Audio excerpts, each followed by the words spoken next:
Wednesday's Federal Executive Council was chaired by President Goodluck Jonathan and had most ministers in attendance. It started over 50 minutes late due to what was described as other engagements of President Goodluck Jonathan. Briefing journalists after Council, Information Minister Labaran Maku says Council approves request by Lagos State Government to borrow about 40 billion naira from the World Bank. Mr. Maku disclosed that the federal government is the sovereign guarantor for the loan. 2011, Lagos State was granted $200 million. And after the implementation of the first phase, it has gone back to the World Bank to receive the second tranche of the loan, which is about $200 million. The federal government is the warrantor, and we indeed, as a federal government, have continuously supported Lagos by providing the warranty for the loan, by ensuring negotiations with the World Bank and the agencies to ensure that the loan is granted to Lagos State to support its own development. And in this instance, the federal government continues to support Lagos. Mr. Maku also gave breakdown of the loan to be collected by the government of Lagos State. The loan is provided under the following terms. There is 0.5% service charge, 0.5% commitment charge, and then there is 0.75% service charge, and the interest rate is 1.25% per annum.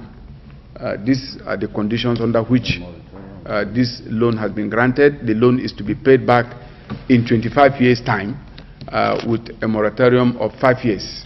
So in the initial 5 years, the loan will not be repaid, just the service charges, the interest rate will be paid, but the actual payment of the loan will begin after 5 years moratorium. Transportation Minister Senator Idris Umar also briefed journalists on a 722 million naira consultancy contract for the Excavus Bedwater and the proposed Ogenegbe Greenfield Port. He noted that the project is of immense benefit to the nation's petrochemical and water transportation sector.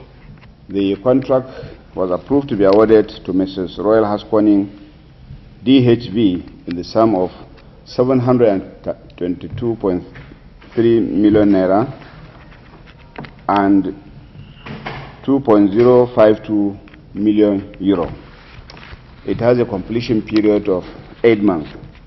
The consultants are commissioned to carry out studies with a view to enabling the Nigerian Port Authority to address the rather comatose and dilapidated structures at the Excavus breakwaters, which were constructed in the 50s.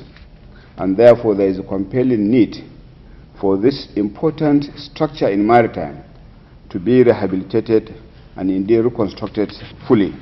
The minister also assured that government is still committed to total revamping of the rail sector.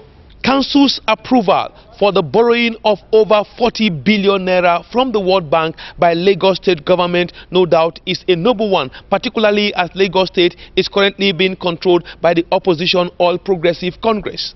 But the fundamental questions many will be asking is, how will the federal government monitor and ensure that Lagos State government would actually spend the money for what it is meant for, particularly as we are heading for what many believe will be a tough and heated elections. From the Aso Rock Presidential Villa, I am Iharo Atta, ITV News, Abuja.